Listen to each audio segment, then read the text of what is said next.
오늘 본문은 출애굽 역사를 돌아보며 하나님께 감사와 찬양을 돌리는 감사 찬양시입니다. 감사와 찬양은 불가분의 관계지요. 감사 없이 찬양할 수 없고 찬양하는 입으로 감사 아닌 불평과 원망 쏟아낼 수 없습니다. 또한 진실된 감사와 찬양은 필연적으로 믿음의 행위를 동반합니다. 입술로만 감사하고 입술로만 찬양하지 않는다는 뜻이죠. 특별히 오늘 본문 1절부터 5절에 보면 크게 네 가지로 감사 찬양하는 사람의 구체적인 믿음의 행위를 말씀하고 있습니다. 먼저 전하는 것입니다. 1절 끝에 보면 그가 하는 일을 만민 중에 알게 할지어다. 2절에는 그의 모든 기이한 일들을 말할지어다. 또 그 뒤에 3절의 앞부분에서는 그의 거룩한 이름을 자랑하라. 알게 할지어다, 말할지어다, 자랑하라. 하나님께서 하시는 일, 하셨던 일, 지금도 하고 계시는 일, 그런 모든 하나님의 일을 알리고 그러므로 하나님의 거룩한 이름을 자랑하라, 전하라는 것입니다. 그렇습니다. 하나님께 진심으로 감사하며 찬양하는 사람은 그가 발견하고 깨달은 하나님을 전하지 않고는 견딜 수 없는 어떤 마음속 열망과 줄치울 수 없는 에너지가 샘솟지요. 우물가에서 예수님을 만났던 수가성 여인을 생각해 보십시오. 남편 5을 두고도 삶에 기쁨과 만족 없이 살던, 에너지가 하나도 없었죠. 활력 없이 살던 그런 여인이었죠. 도리어 사람들의 눈을 피해 은둔 생활하던 그런 여인이었습니다. 그런 그가 예수님을 만났을 때에 또 예수님이 자신에게 행하신 놀라운 일들을 통해서 예수님이 어떤 분이신지를 알게 되었을 때 마음속에 벅차오르는 감격으로 물동이까지 그 자리에 버려둔 채 마을로 달려가서 예수님을 전하는 것을 우리가 보게 됩니다.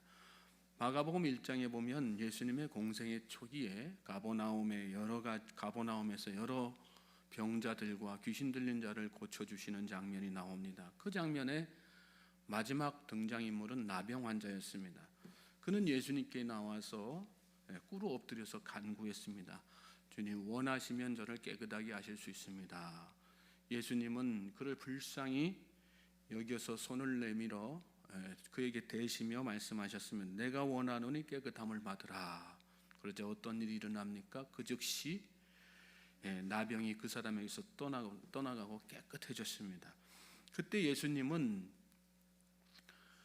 그렇게 완치된 나병 환자를 향해서 의외의 말씀을 하셨어요. 말씀에 보면 엄히 경고하셨다. 그를 보내시며 엄히 경고하셨다. 어떤 말씀으로요? 삼가 아무에게 아무 말도 하지 말고 가서 내 몸을 제사장에게 보이고 내가 깨끗하게 되었으니 모세가 명한 것을 들여 그들에게 입증하라. 아무 소리 하지 말고 너 지금부터 이렇게 낫다고 고침받았다고 누구한테도 알리지 말고 조용히 가서 제사장한테 네 몸만 보여. 그리고 네가 고침받은 거 이렇게 입증한 뒤에 그리고 너는 가서 사람들하고 같이 그렇게 평범하게 살아. 그렇게 얘기하신 거예요. 그런데 이 고침받은 나병 환자 어떻게 합니까?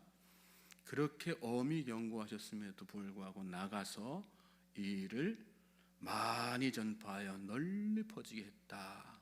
그러므로 예수께서 다시는 드러나게 동네에 들어가지 못하시고 오직 바깥 한적한 곳에 계셨다. 그래서 사방에서 사람들이 예수님에게로 나오게 되었다. 그렇게 성경 말씀에 기록되어 있어요. 엄히 경고하셨음에도 불구하고 이 나병 환자는 예수님께서 하신 일을 나가서 전파하고 널리 퍼지게 했습니다. 또 그로 인해서 예수님은 더 이상 마을에 계시지 못할 정도로 곤란한 상황이 되셨습니다. 그러면 여러분, 예수님을 그렇게 이 나병 환자가 곤란한 상황에 빠뜨렸으니까 예수님의 사역을 회방한 것입니까? 예수님이 엄히 경고하신 말씀을 어겼으니 불순종한 것입니까? 그게 불순종이라면 여러분, 그런 불순종은 얼마든지 해도 되는 불순종입니다. 오늘 우리의 문제는 뭡니까? 입으로는 찬양하고 감사하면서 삶으로는 오히려 하나님의 영광을 가리고 불신을 조장한다는 데 있습니다. 오늘 우리가 하나님을 진정으로 찬양하고 감사하는 사람이니까 주님을 내 마음에만 모셔두지 마시고 밖으로 전하실 수 있길 바랍니다. 그것이 진정으로 하나님을 찬양하고 감사하는 사람입니다. 두 번째는 즐거운 마음으로 살라는 거예요. 3절 끝에 보시면 여호와를 구하는 자들은 마음이 즐거울지로다 그랬어요. 하나님께 감사하고 찬양하는 사람은 환경을 초월하게 되죠. 감사와 찬양을 통해서 초월할 수 있는 힘을 하나님께서 그에게 부어주시기 때문입니다. 그래서 항상 기뻐할 수 있는 것입니다.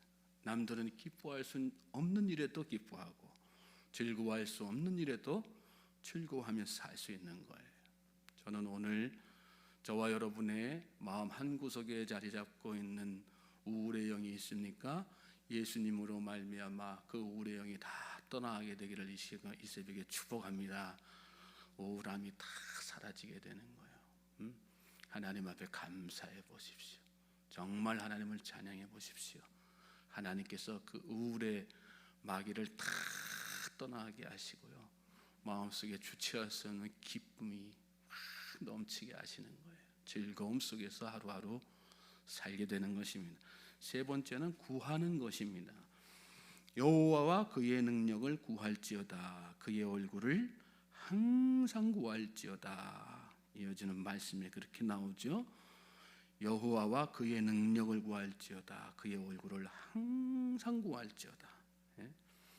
그의 능력, 그의 얼굴 구할 때 비로소 우리 마음속에 감사와 찬양이 넘치는 것이고요, 또 감사와 찬양으로 사는 사람은 그래서 마치 중독된 것처럼 하나님의 능력을 계속해서 구하고 하나님의 얼굴을 구하는 삶을 계속해서 사는 거예요. 그래서 긍정적인 사이클이 계속해서 내 마음속에 이루어지는 거 아니겠어요? 세상 사람들은 이 놀라운 진리를 깨닫지 못하기 때문에 어떻게 해요? 마약을 찾고, 섹스를 찾고, 돈을 찾고, 세상의 권력을 찾고, 또 육체적인 쾌락을 찾고 막 그러고 사는 거 아니겠어요? 저는 저와 여러분이 하나님의 능력을 구하며 사실 수 있길 바랍니다.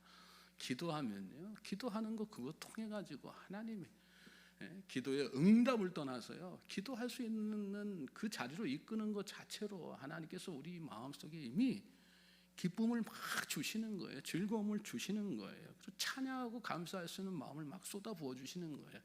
오늘 여러분들이 새벽에 찬바람 맞으면서 막 이렇게 새벽 기도 나오셨는데, 여러분 나오시는 마음이 어떠세요? 무거우세요?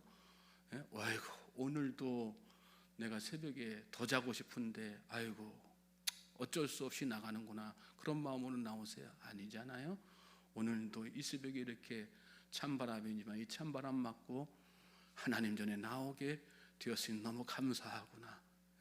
내가 오늘도 그냥 잠만 자고 있을 텐데, 근데 하나님께서 나를 깨우셔서 이렇게 주의 자리로 이끌어 주시니 그래서 내가 기도할 수 있으니 너무 감사하구나, 그런 마음으로 다 나오시는 거 아니겠어요? 기도할 수 있다는 그 자체만으로도 우리의 마음속에는 감사와 찬양이 그렇게 막 샘솟는 거란 말이죠. 그러니 그렇게 하나님의 은혜 가운데 기도의 자리 나와서 주님의 얼굴을 구하고 주님의 은혜를 구하면 우리 마음속에 얼마나 더 큰 감사와 찬양이 막 넘치겠어요. 헛된 것 구하고 잘못된 것 구하는 인생이 아니라, 여기 말씀 보면 그의 능력, 그의 얼굴이라고 말씀하셨잖아요. 하나님의 능력, 하나님의 얼굴을 구할 수 있게 되기를 주님의 이름으로 소망하고 축복합니다. 헛된 것 구하고 잘못된 것 구하니까 우리가 응답이 없고요, 아무리 열심히 기도해도 오랜 세월 기도해도 응답이 없고 결과적으로 감사도 찬양도 나오지 않는 거예요. 주의 얼굴 구하면, 주님의 능력을 구하면 하나님께서 그때그때 즉각적으로 응답하시는 거예요. 믿습니까? 그래서 우리는 주의 얼굴을 구하고 주의 능력을 구하면서 사는 사람들이 되는 것입니다. 네 번째는 기억하는 거예요. 그의 종 아브라함의 후손 곧 택하신 야곱의 자손 너희는 그가 행하신 기적과 그의 이적과 그의 입의 판단을 기억할지어다. 기억하는 거, 하나님을 기억하고 행하신 일들, 또 내 삶에 이루신 일들을 기억하는 거. 여러분, 이게 별것 아닌 것 같지만요, 다른 어떤 것보다 더 중요한 일입니다. 이것이야말로 우리 모든 믿음의 행위의 원천입니다. 우리는 믿음으로 살아야 된다, 믿음에 살아야지 된다, 이렇게 우리 스스로도 각성하고 또 다른 사람을 통해서도 그런 얘기를 듣고 또 전하기도 하지만 잘 안 되는 경우가 종종 있죠. 이유가 뭘까요? 하나님의 하시는 일들을 우리가 망각하기 때문에.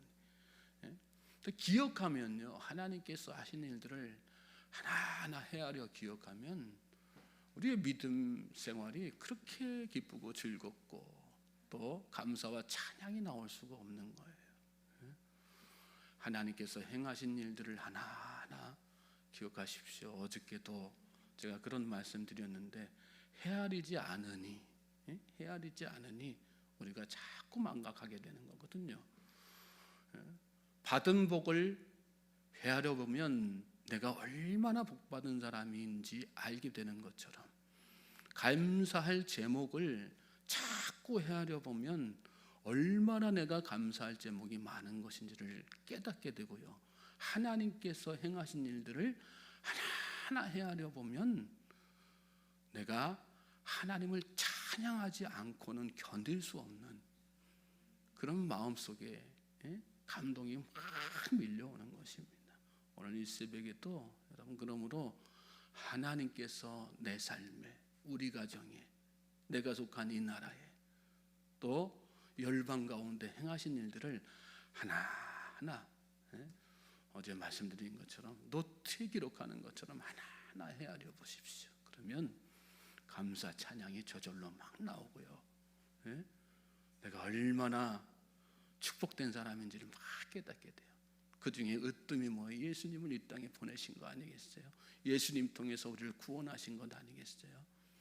하나님께서 나를 향해, 내 가정을 향해 구원의 놀라운 은총과 섭리를 계획하시고 베풀어 주신 일 아니겠어요? 그래서 오늘 시편 기자도 특별히 그 뒤에 이어지는 말씀 보면 출애굽을 전후해서 하나님께서 이 백성 이스라엘들을 어떻게 구속하시고 또 그 백성들을 인도해 내셨는지를 쭉 긴 말씀 통해서 그냥 쭉 기록하고 있죠. 출애굽 전해부터 시작해서 아브라함 때부터 시작해서 쭉 출애굽의 모든 상황, 그 이전에 그 직전에 요셉을 총리로 애굽에 미리 보내시는 일들까지 다 기록하면서 거기에 결국은 그 백성들을 이끌어내셔서 그 애굽 가운데에서 행하신 10가지 재앙들까지 다 기록하고요. 그리고 결과적으로 여기 가나안 땅에 그들을 이끌어내셔서 그들에게 그 땅을 아브라함에게 약속하셨던 대로 다 분배해 주신 그 일, 이 여러 아주 그냥 이스라엘 전체의 역사를, 구속의 역사를 다 끌어서 여기 다 기록하고 있어요. 그러면서 뭐 하라는 거예요? 기억하라는 거예요. 기억하라. 그럴 때 하나님이 얼마나 크신 분이시고 얼마나 놀라운 능력의 하나님이시고 나를 얼마나 아끼고 사랑하시며 나에게 하신 말씀을 얼마나 신실하게 지켜가시는지 그 하나님을 발견하고 깨닫게 되고 인식하면서 살게 된단 말이죠. 그래서 감사하고 찬양할 수 있다는 얘기를 오늘 말씀 가운데 쭉 하고 있는 것입니다. 마지막 저 뒤에 끝에 가서 한번 보시겠어요? 45절 보면 이는 그들이 그의 율례를 지키고 그의 율법을 따르게 하려 하심이로다. 할렐루야 그랬어요. 결과적으로 하나님께서 이스라엘 백성들을 하나님의 백성 되어서 정말 하나님의 말씀을 충실하게 따르는 백성 되게 하시기 위해서 이렇게 다 하셨다는 거예요. 오늘 우리에게 베푸시는 하나님의 일들도 다 그런 것입니다. 결국은 우리로 하여금 천국 백성 되어서 하나님과 함께 온전히 하나님께서 약속하신 놀라운 영생의 축복의 삶을 살도록 하시기 위해서 우리에게 이렇게 놀라운 일들을 하시는 거고요.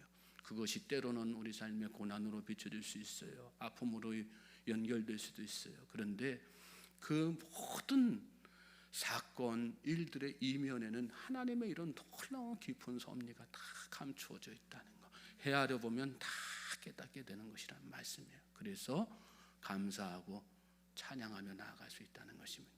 오늘 이 새벽이 저와 여러분의 그런 새벽이 되기를 주님의 이름으로 소망하고 축복합니다. 하나님께서 우리에게 베풀어 주신 내 깨달아질 것입니다. 감사와 찬양이 넘쳐나는 복된 삶을 살게 될 줄로 믿습니다.